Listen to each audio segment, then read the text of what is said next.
Halloween. Deu confusão lá em casa, tinha que dar.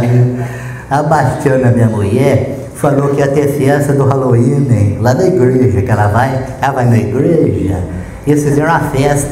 Ela vestiu a roupa dela de fantasia, foi mostrar pra mim, arrependimento, Neuza do céu, porque ela vestiu de bruxa. Aí ela foi mostrar pra minha fantasia. O que você achou, Chico? Eu falei, eu acho que você ficou a cara da tua mãe. Ah, pensa numa confusão.